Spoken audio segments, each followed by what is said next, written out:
Ya hemos visto entonces algún tema de las virtudes, especialmente lo que son los hábitos y las virtudes intelectuales y virtudes morales.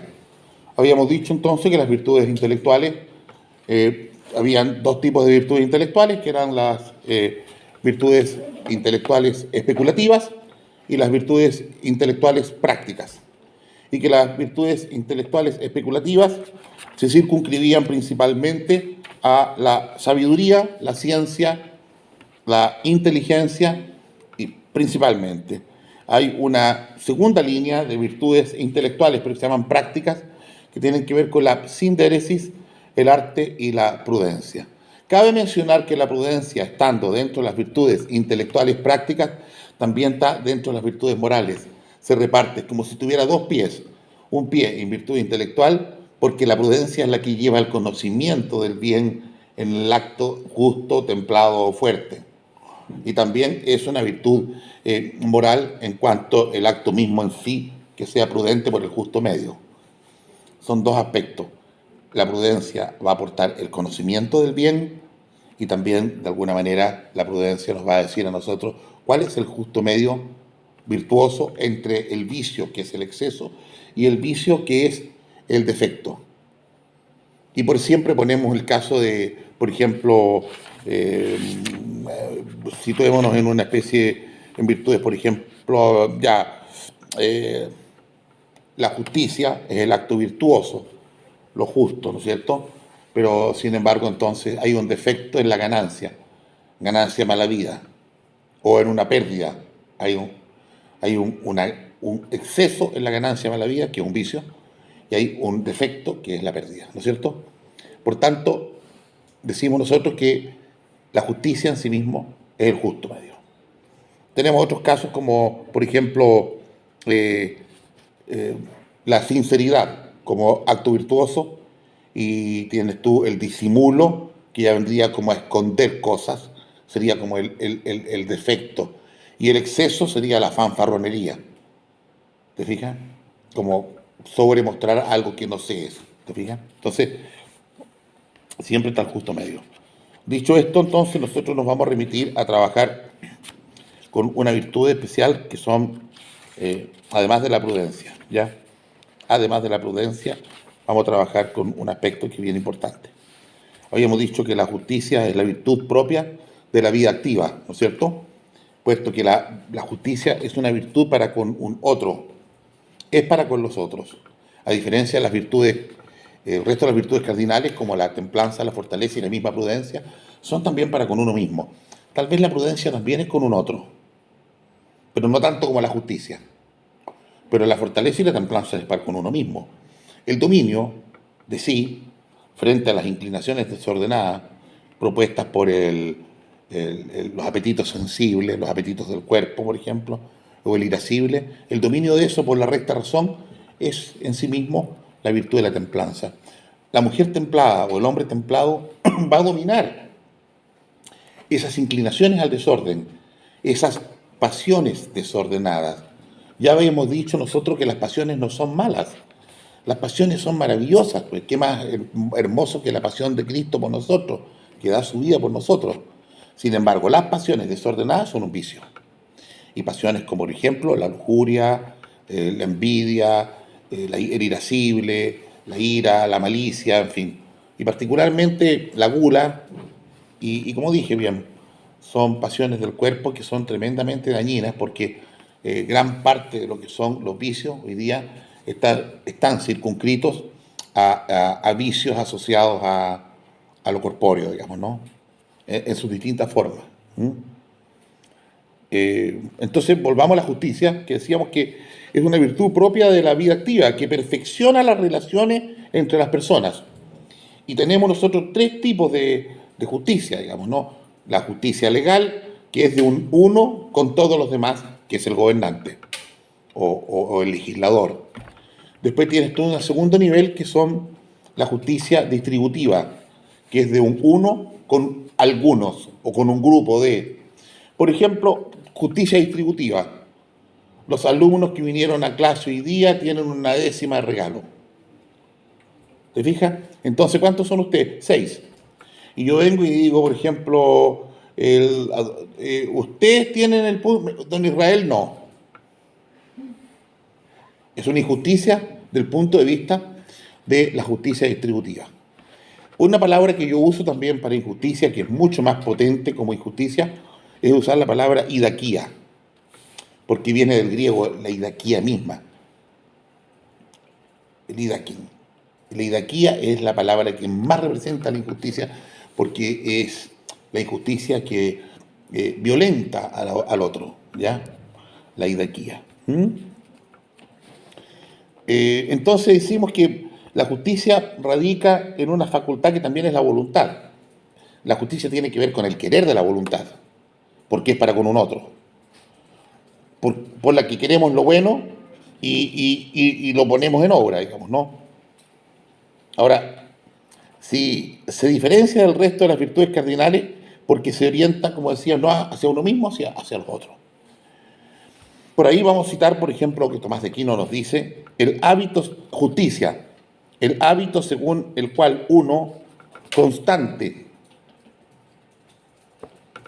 el hábito según el cual uno con constante y perpetua voluntad da a cada uno su derecho. Repito, la idea.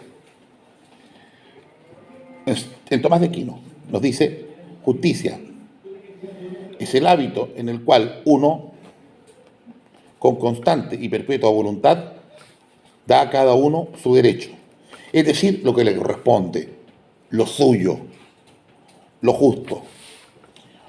Muchos de los que somos seguidores de Tomás de Aquino decimos, lo acortamos y decimos, darle a cada cual lo que merece.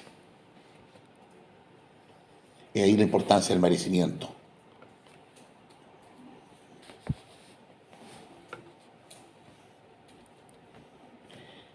Nos entrega otro concepto, Tomás de Aquino, que dice, aquello que según alguna igualdad corresponde a otro, como, por ejemplo, la retribución del salario debido por un servicio prestado.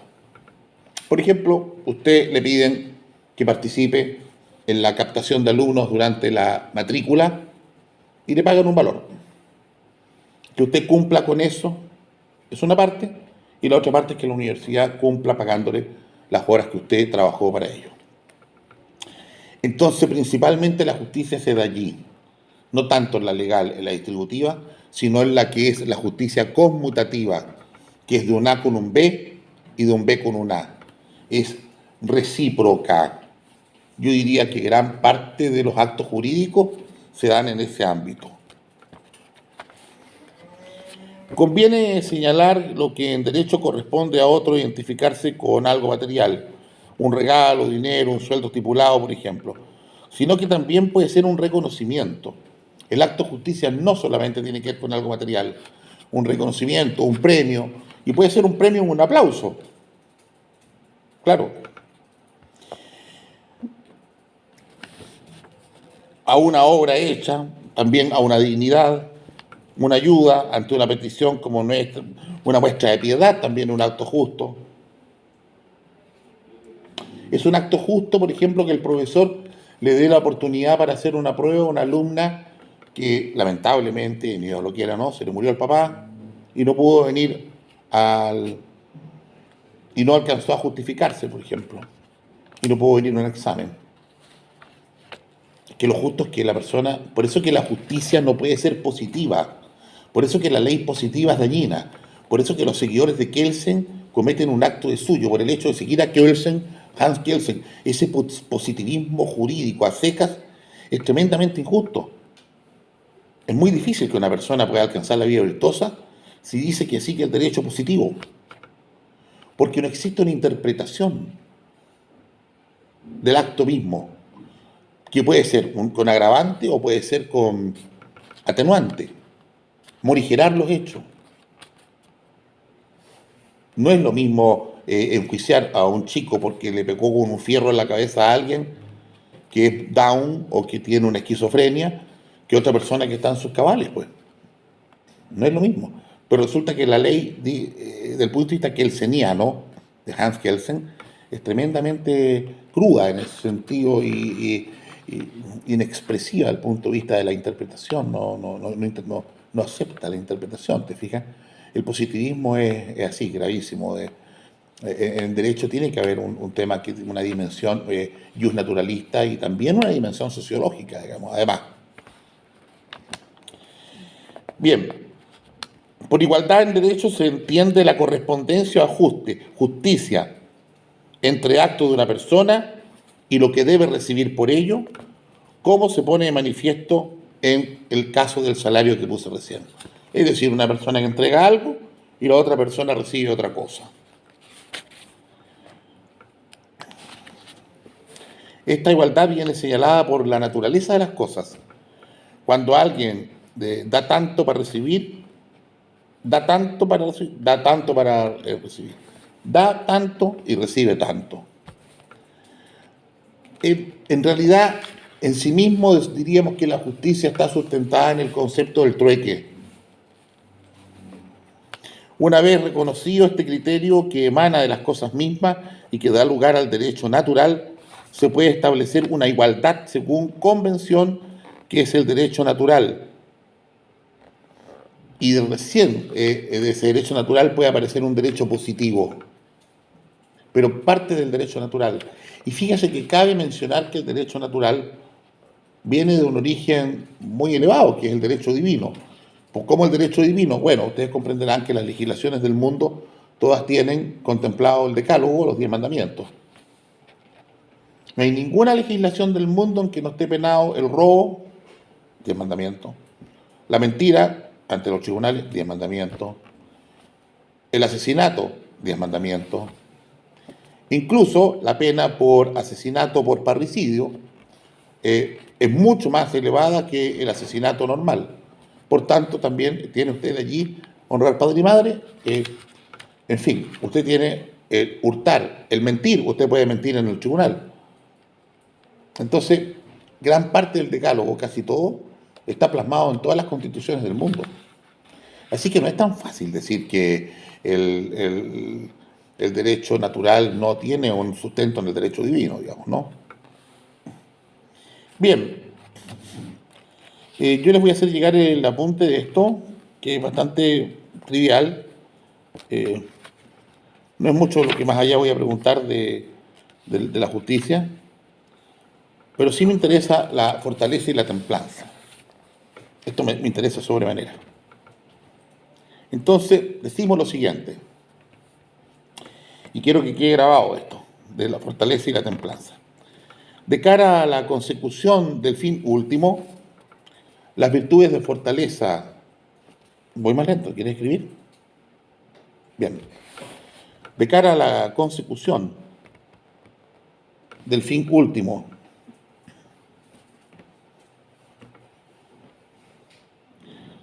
las virtudes de fortaleza y templanza les corresponde impedir y frenar los obstáculos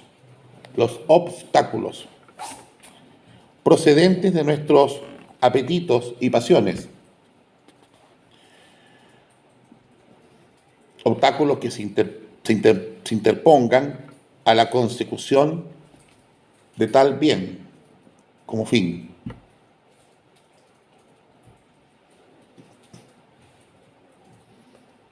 Por allí un amigo mío decía, nosotros estamos permanentemente en combate con el enemigo de Dios, estamos permanentemente en combate con el mundo, porque el mundo no acepta, fíjese un detalle, no acepta que usted tenga predeterminados los fines y solamente elija los medios para llegar a esos fines, sino también quiere que exista una elección de los fines.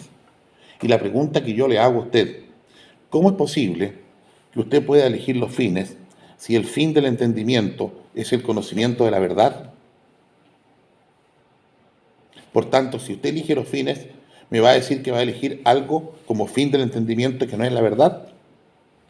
¿Se imagina usted una sociedad donde las personas eligieran los fines? Entonces el fin del entendimiento, que es la verdad, ya no lo elijo. Entonces, ¿qué elijo si no es la verdad? Y es más, en el caso de la voluntad, que tiene como fin último en sí mismo el bien, y yo ahora quiero elegir el fin último. Entonces ya no elijo el bien, por ejemplo, puedo elegir otra cosa. Y si no elijo el bien, ¿qué elijo? Dígame. Si no puedo elegir el bien, estoy eligiendo entonces el o la carencia de bien, efectivamente, como ustedes lo dicen, que nosotros le llamamos mal. ¿Qué es carencia de bien? Entonces, imagina que yo eligiera o cada uno de nosotros eligiéramos en una dictadura radical y perversa del subjetivismo, llegar a elegir los fines. Usted lo que elige son los medios. Usted elige los medios para llegar a los fines. ¿A qué fines? En el caso del entendimiento, usted elige los medios para llegar a la verdad. Usted elige, sí, usted, los medios para llegar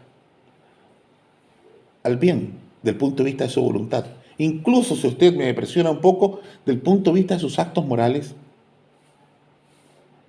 del punto de vista de sus actos morales, usted no elegiría la felicidad entonces, porque es un fin en sí mismo la felicidad. Toda persona quiere ser feliz. Entonces usted dice, yo no quiero elegir la felicidad. No me imagino que exista una persona que se levante en la mañana y diga, a ver, yo hoy día quiero ser el hombre más infeliz del mundo. No, no me imagino. Creo que no, ¿no es cierto? Te fijas que entonces los fines uno no los elige los medios. Por eso es que es bien importante tener claro eso desde el punto de vista de cómo nosotros tenemos que tener claras las ideas y tenemos que buscar el cultivo de las virtudes. La templanza y la fortaleza permiten que se orientan a perfeccionar el apetito sensible. Conviene aludir brevemente que el apetito sensible y algunos de sus movimientos, en tanto eh, que son lo que han de ser refrenados, puesto que nos desordenan, que no son malos en sí mismos, sino que nos desordenan. El apetito de comer es un apetito válido, pero cuando hablamos de ordenar, que se desordene, que usted se quiera comer, por ejemplo, 5 pailas de pastel de choclo. ¿Usted se imagina con 5 pailas de pastel de choclo, no es cierto? No, ¿no es cierto? He escuchado por ahí un tipo que se compiten así, quién come más completos. Hay una competencia. Pero me imagino que alguien se coma realmente 6 completos, 7 completos. Lo puede hacer, pero hay un desorden profundo de sus pasiones. Lo mismo es que si él cree que puede cosificar a todas las mujeres y ser el dueño del barrio y salir a pasear ahí y ser el rey de la comarca. Eso se le puede permitir al perrito, que es un animal que no es racional y que actúa solamente por instinto en su animalidad, que sale de su casa y va detrás de la perrita dando vuelta a la cuadra y la perrita que se le cruce. Pero la persona humana que se gobierna por la recta razón, gobierna, se posee a sí mismo, tiene propiedad de sí mismo, del punto de vista de la razón, en ese caso no se acepta a sí mismo en su animalidad. Y para eso tiene la virtud de la fortaleza y la templanza.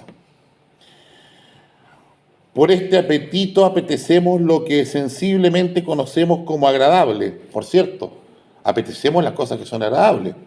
La comida, la bebida, el sexo y otras cosas más. Y por el contrario, rechazamos lo que captamos como malo o desagradable. Las emociones que sentimos de forma espontánea, por ejemplo, alegrarnos al ver un amigo, desesperarnos ante un futuro muy incierto o enfadarnos ante una falta de educación, son sus actos específicos. Podemos preguntarnos, siguiendo esta argumentación, cómo reaccionamos ante un peligro, un mal olor, un dolor inminente. Nuestra reacción suele ser un sentimiento de temor, miedo o desesperación, que una vez identificado hemos de juzgar si es o no adecuado. Es decir, razonable de cara a conseguir nuestro bien. Entonces, cuando estamos hablando de la fortaleza, por allí siempre digo yo que es esa ese sacrificio, ese esfuerzo humano y tal vez sobrehumano que hago yo para vencerme en el sentido de evitar el mal que no quiero y justamente luchar por el bien que sí quiero. ¿Te fijas? Eso es una idea bastante interesante tener presente en la fortaleza. Luchar por el bien que quiero y combatir el mal que no quiero.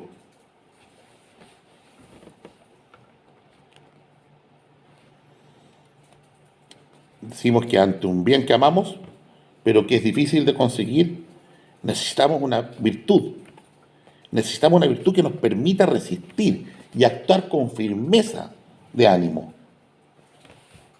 Lo primero, para moderar nuestra resistencia a los obstáculos. Primero, la resistencia a los obstáculos. Y lo segundo, para impulsar la realización de una obra buena. Para impulsar la realización de una obra buena. El mejor ejemplo es este, por ejemplo. Ahora, ustedes están acá. Yo le quiero hacer una pregunta. ¿Usted dónde vive? Acá al lado. ¿Dónde? Acá al lado, los edificios del lado. El edificio al lado.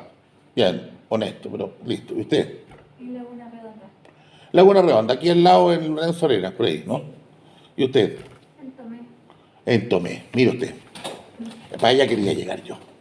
O sea, usted vive en Tomé y con una lluvia torrencial, con un clima inclemente, usted está aquí sentada en clase. ¿Se fija? Allí hay una virtud heroica en usted. De verdad, se lo digo. ¿Su nombre es? Bárbara Rivera. Bárbara. Hay una virtud heroica detrás de eso. Porque usted viene de Tomé. Y a lo mejor ni siquiera viene de Tomé del centro, a lo mejor viene del Tomé hacia arriba, de la feria para arriba. No sé por dónde. ¿Ah? ¿Quién no ha comprado por allá? Bueno, entonces te fijas, impulsa una realización, una obra buena. Esta doble acción, sostener e impulsar, es obra de la fortaleza que regula de esta manera el apetito sensible irascible. ¿Cuál es el irascible? Que uno molesto pueda decir, está lloviendo, ¿sabes qué más? Estoy cansado, no voy a ninguna cuestión y me conecto por online. Y usted se vence a sí misma, toma una posición de docilidad respecto al fin y se viene para clase. El freno debe ponerlo a los miedos que inhiben la realización del bien. El miedo, a su vez, brota ante las cosas difíciles de superar. Estamos hablando principalmente de la fortaleza asociada a la valentía, en el caso, por ejemplo, de una situación de guerra, cosas de ese tipo. Lo que más genera miedo son los dolores del cuerpo y del alma. Los peligros del alma, en especial la muerte, en el caso de guerra. O tal vez frente a una operación necesaria, por ejemplo, una operación del corazón, imagínate, qué sé yo. La operación médica necesita, pero que puede ser delicada y que es normal sentir miedo. En tal caso, la actitud personal más correcta es la de aquel que, moderando el miedo, es capaz de superarlo y se somete a la operación.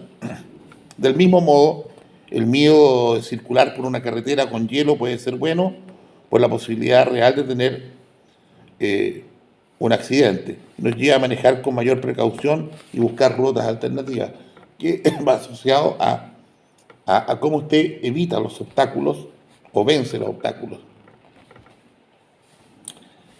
Solo aquel que es audaz porque ama la verdad y es capaz de asumir las consecuencias de obrar conforme a la justicia. Solo aquel que es audaz porque ama la verdad y es capaz de asumir las consecuencias de obrar conforme a la justicia, digo, en este caso, las aparentes incomprensiones del resto, pondrá en práctica la fortaleza. Por eso, como se ve, la honestidad brota de la fortaleza del ánimo.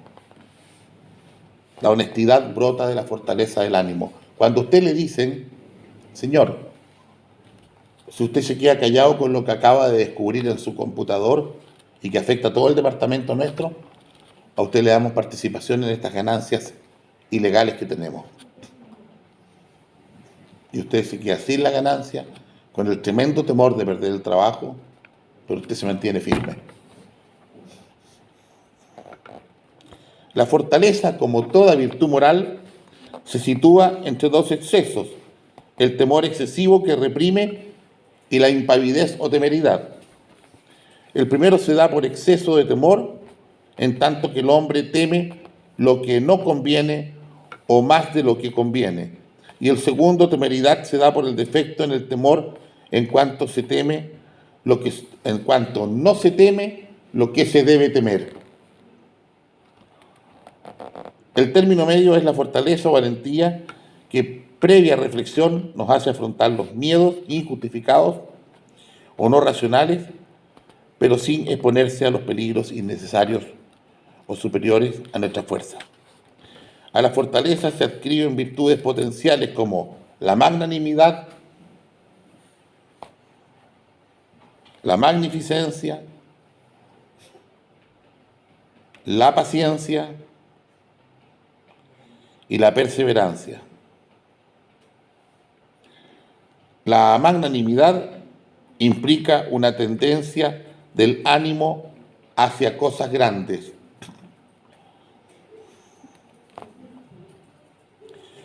Por lo tanto, el magnánimo aspira a grandes ideales, entre los cuales entra el fin último en toda su exigencia y belleza.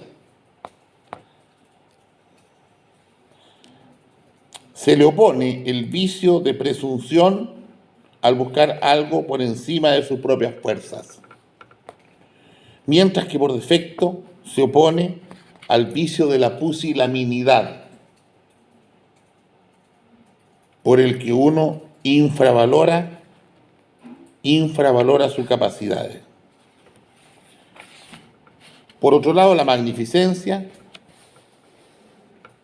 es reflexión y administración a cosas grandes y excelsas, con una amplia y espléndida disposición de ánimo, es decir, se refiere a la ejecución de forma que no falten medios a los grandes proyectos.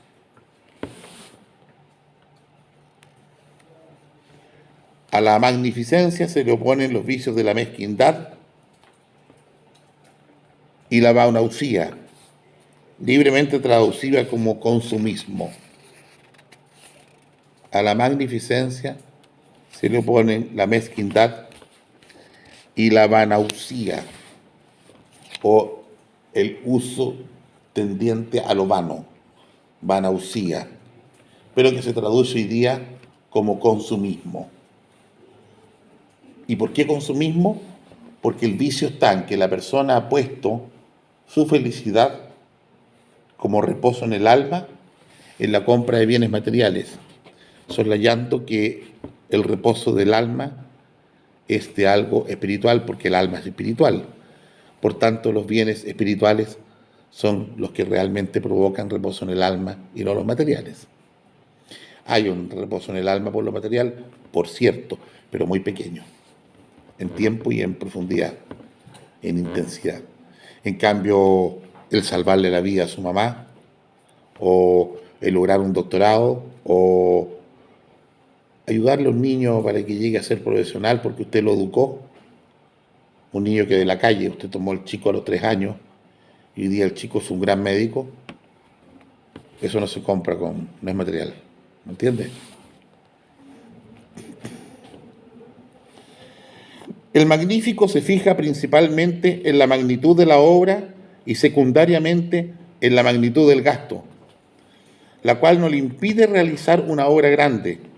En cambio, el mezquino, al contrario, se fija principalmente en la pequeñez del gasto y, como dice el filósofo Aristóteles en el libro 4 de la Ética, se propone gastar lo menos posible y, como consecuencia, intenta la pequeñez de una obra,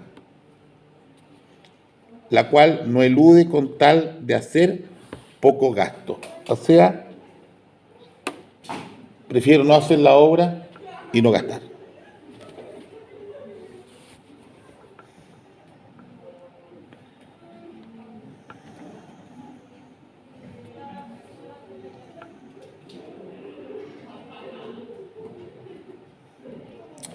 Y como consecuencia, entonces, intenta la pequeñez de una obra y hacer poco gasto. De ahí que el filósofo Aristóteles, en el mismo lugar, diga, en el mismo lugar que el mezquino, gastando muchísimo en otras cosas pequeñas, porque no quieren gastar, pierde el bien, o sea, el de la obra magnífica. Es obvio que al vicio de la mezquindad, por lo que no se llega a la proporción de vida entre gasto y obrar, al intentar gastar menos de lo que exige la dignidad de la obra, se opone un vicio por el que se sobrepasa dicha proporción cuando se gasta más de lo proporcionado a la obra. Aquí caemos en lo otro. El despilfarro es un vicio. Cuando yo le digo a la persona, no, véndame eso, ya le compro el chocolate, oye, pero que no importa cuánto cueste, que puede costar 100.000 pesos, por ejemplo. Y hay un vicio. Usted no puede comprar a 100.000 pesos un chocolate. No puede. Sí lo puede hacer, pero no lo debe hacer. Vanausía, consumismo. Y este vicio denomina el griego vanausía, derivado de horno, porque consume todo como el fuego del horno. Y también se llama apirocalía, es decir, sin buen fuego, porque como el fuego consume sin provecho alguno, en latín este vicio puede llamarse consumismo.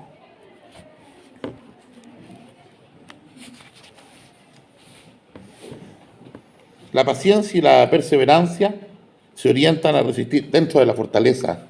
La paciencia y la perseverancia son elementos propios de la fortaleza.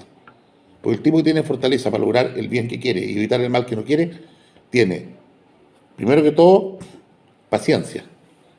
Y segundo, mucha perseverancia. Mucha, porque las cosas difíciles cuestan, requieren mucho tiempo. La paciencia, decíamos entonces, y la perseverancia se orientan a resistir ante las dificultades. La paciencia permite soportar con tranquilidad de ánimo los males, evitando que la tristeza impida conseguir el bien querido. Evitando que la tristeza, mira lo que dice, impida conseguir el bien querido. De entre estas dificultades, una es la larga duración de la obra buena. Es una dificultad. La virtud a la que recurrir entonces es la perseverancia, por la que se prosigue hasta el término de la obra virtuosa. Tal virtud implica cierta firmeza de la voluntad y en la razón, y por otro lado moderar el temor a la fatiga de fallecimiento o la larga duración.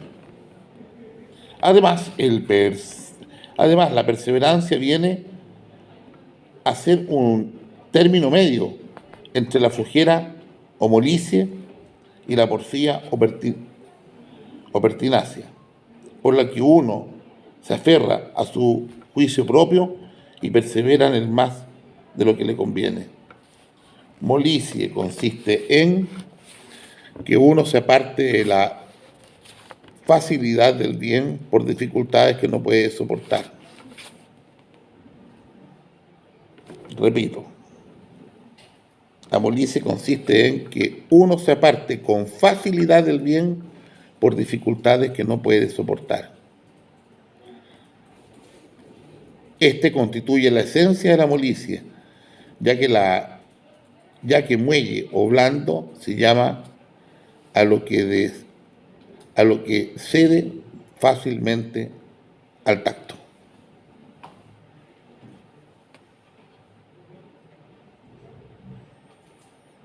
Con toda propiedad se llama muelle al que deja de hacer el bien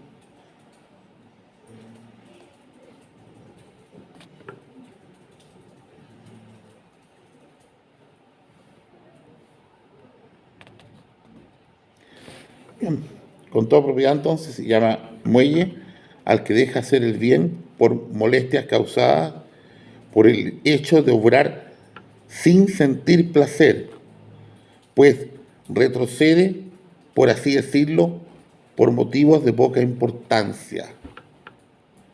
O sea, significa que cuando usted no tiene fortaleza, ante la más mínima, mínimo obstáculo, hasta lo más pequeño, usted ya así no sigue.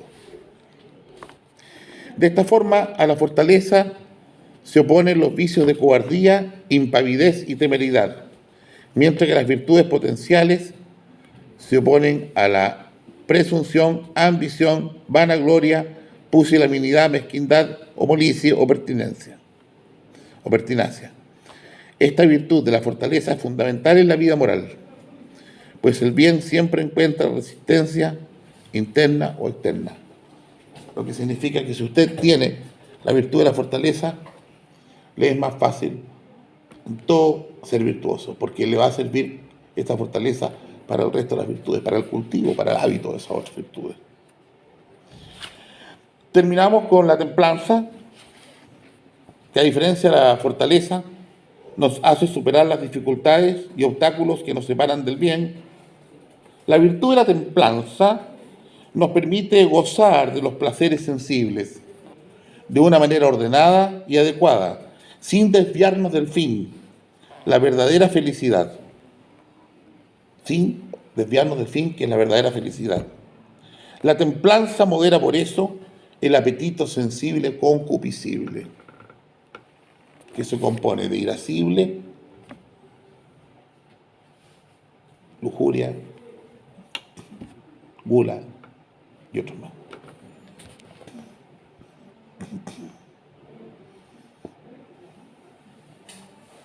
La templanza modera por eso entonces el apetito del sensible. ¿Por qué es necesaria la virtud de la templanza? Porque como seres racionales dotados de la inteligencia y voluntad, debemos satisfacer nuestras necesidades naturales, no meramente según el instinto, sino de acuerdo con la recta razón.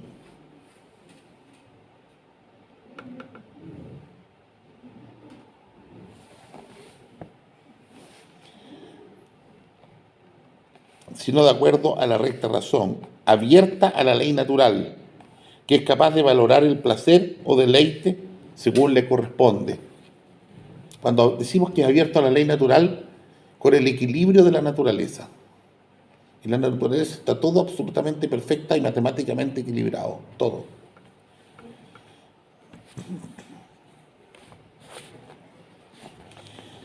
Dentro de las operaciones naturales de conservación del individuo, alimentación de la especie, unión sexual, sigue cada acto como efecto propio. El placer es por eso algo natural que tiene una determinada misión en nuestro ser y obrar.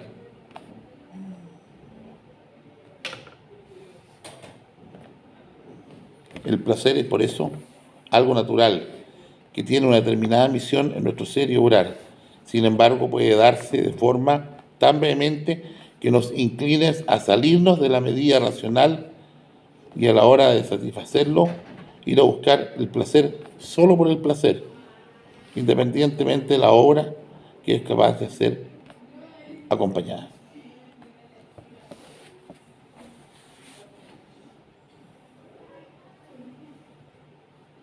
Así que en el matrimonio usted tiene el trato conyugal que a usted le da placer,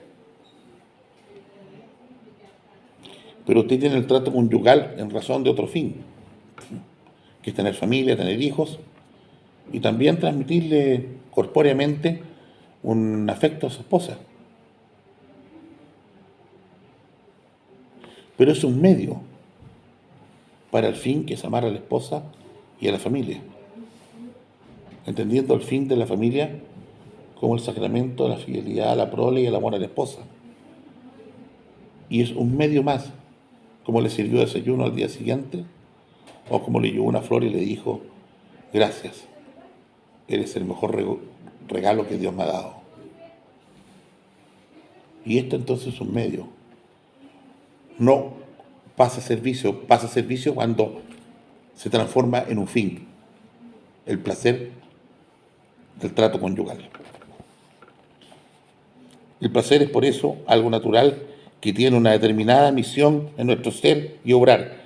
Sin embargo, puede darse de forma tan vehemente que nos incline a salirnos de la medida racional a la hora de satisfacerlo y a buscar el placer solo por el placer, independientemente de la obra a la que el placer acompaña.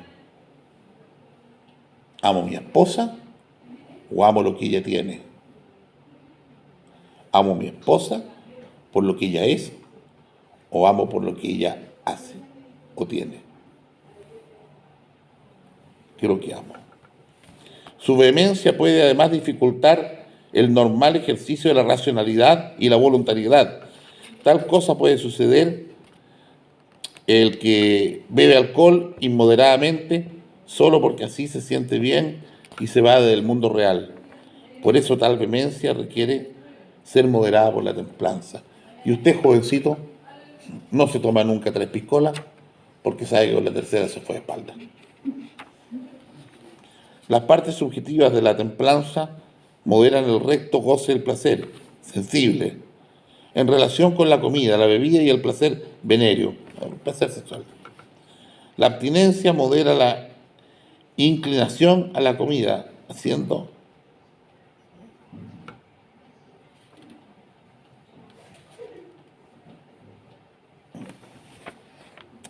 revisemos. Dice, el placer, solo por el placer. Su vehemencia puede además dificultar el normal ejercicio de la racionalidad y la voluntariedad. Tal cosa puede suceder al que bebe alcohol inmoderadamente solo porque así se siente bien y se va del mundo real. Por eso tal vehemencia requiere ser moderada por la templanza. Las partes subjetivas de la templanza moderan el recto goce del placer sensible. Las partes subjetivas de la templanza moderan el recto goce del placer sensible en relación a la comida, la bebida y el placer sexual. La abstinencia modera la inclinación a la comida, haciendo que se coma lo necesario para conservar la salud, sin caer en el vicio de la gula. Nos dice el Aquinate, cuando las potencias inferiores se muestran especialmente sensibles, el placer, es natural que las potencias superiores se vean impedidas y desordenadas en estos actos. Ahora bien, el vicio de la lujuria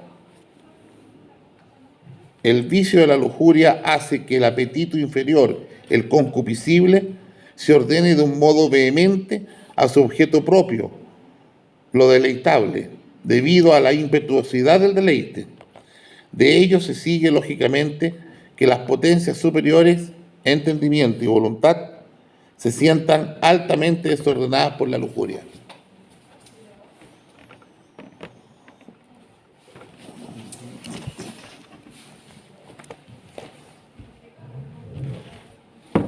Citamos a Joseph Pieper, lo pueden pronunciar como quieran.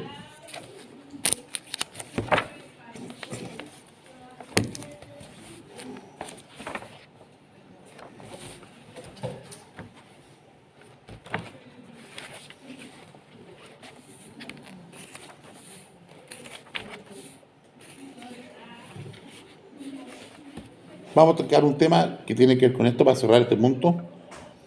Una vez aclarados estos puntos, queda expedito el camino para entender aquello que es la castidad. El actuar regulador del instinto sexual realiza verdaderamente en el orden de la razón. Este orden exige primeramente que el sentido inherente a la actividad sexual no se trastorne, dando lugar a desviaciones, sino que alcance su realización dentro de una relación formal, donde se logren, el matrimonio, donde se logren aquellos 3 bienes o finalidades.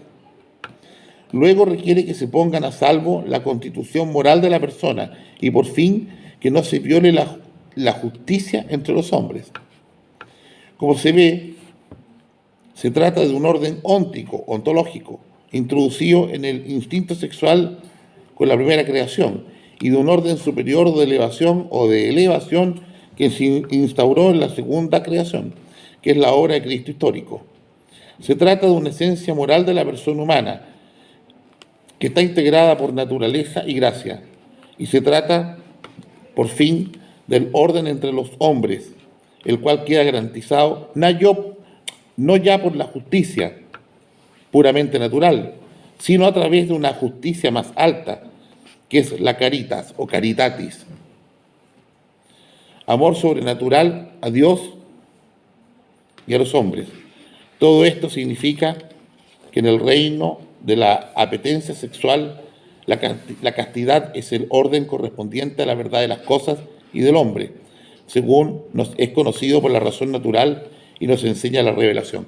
Quiero explicar que la castidad no tiene que ver con algo físico. No es la castidad que se entiende en el mundo de la tele y en los diarios. La castidad es entre los esposos. Se refiere a castidad el guardar el trato conyugal con el respeto y la dignidad que merita la otra persona. A eso se refiere con castidad. No transformarla cosificadamente en una muñeca, en una cosa de lujuria. ¿Me explico? No se refiere a la castidad que cuando chicos nos dicen, mijito, que hace ese gasto. Es la castidad de una actitud. Es una actitud frente a los afectos. ¿Ya? Solo la castidad puede darnos la doble realidad que va implícita en la función de engendrar, acercarnos a las fuentes mismas del ser, llamándonos a una acción creadora e introducirnos en un misterio, velando esa vida misma ante nuestros ojos, al someter la potencia generativa a unas reglas extrañas al instinto y que se pierden en el enigma de la vida misma. Aquí comenzamos con la parte de la templanza más dura. Y nos quedan 5 minutos, alcanzo a leer esto. El adulterio es solo una forma de lesionar la templanza y la justicia. En realidad, todo pecado de lujuria atenta contra esas dos virtudes. Tomás de Aquino relaciona todos los pecados de lujuria con el bien común, entendido en su sentido más profundo y con la justicia. Lo mismo hace con los 10 mandamientos sin excluir el sexto y el noveno.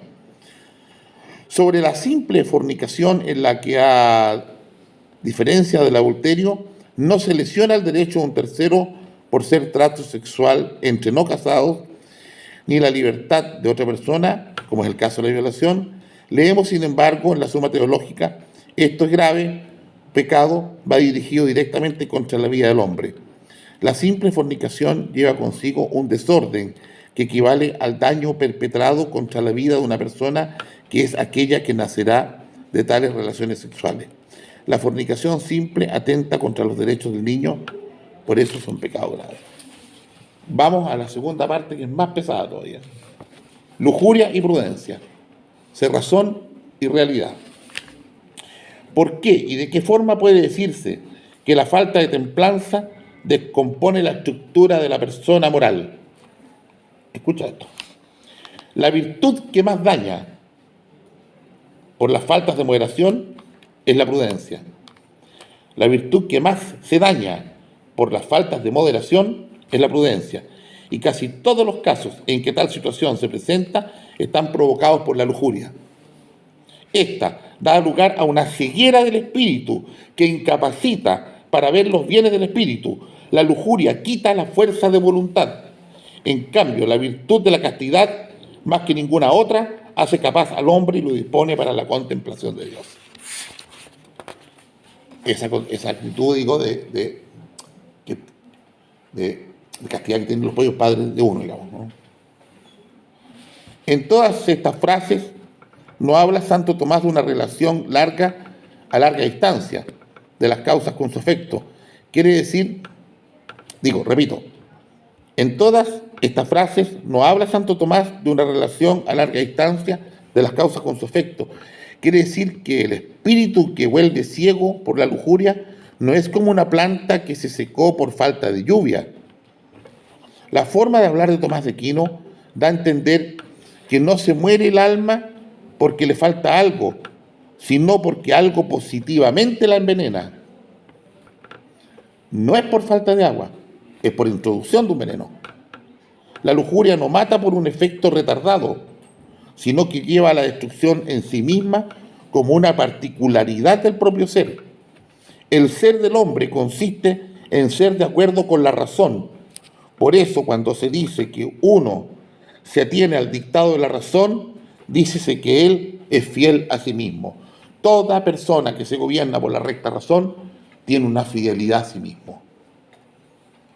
La lujuria destruye de una manera especial esa fidelidad del hombre a sí mismo y ese permanecer en el propio ser, ese tenerse a sí mismo, que lo hemos visto en clase, esa apropiación de sí, ese abandono del alma que se entrega desarmada al mundo sensible de la lujuria, paraliza y aniquila más tarde la capacidad de la persona en cuanto ente moral, ya que no es capaz de escuchar silencioso la llamada de la verdadera realidad, ni de reunir serenamente los datos necesarios para adoptar la postura justa en una determinada circunstancia.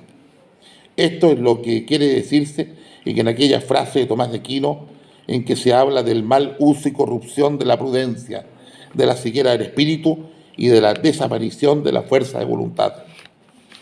Por eso, todos los males que trae la lujuria no provienen de que la materia de este pecado sea lo sensible, como si la malicia estuviese en ocuparse de lo material y bajo.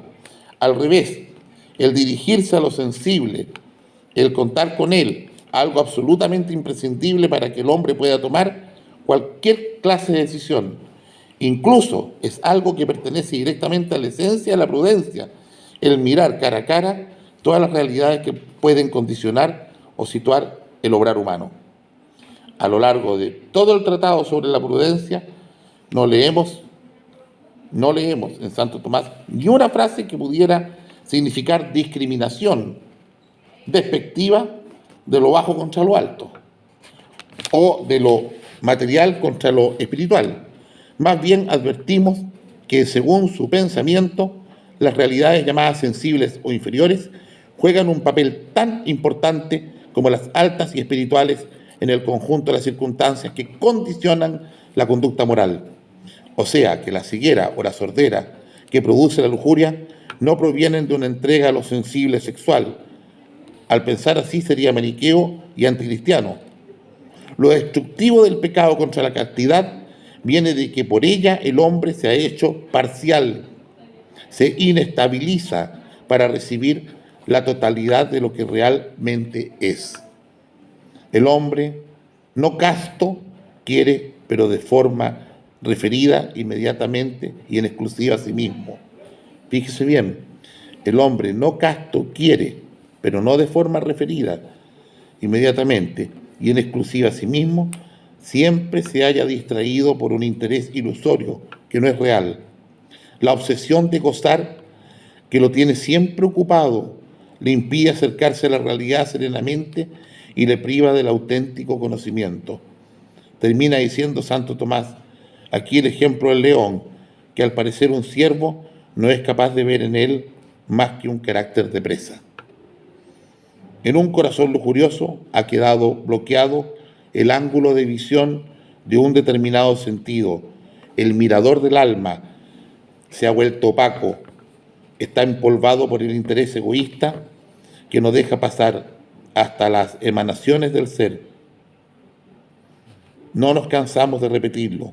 Solo puede oír aquel que guarda silencio y solo es transparente lo que es invisible. La forma de buscar el propio interés en la lujuria lleva sobre sí la maldición de un egoísmo estéril. Ese abandonarse al modo sensual no tiene nada que ver con la auténtica entrega a la realidad total del mundo, buscando el verdadero conocimiento, ni con la entrega del amante a la amada.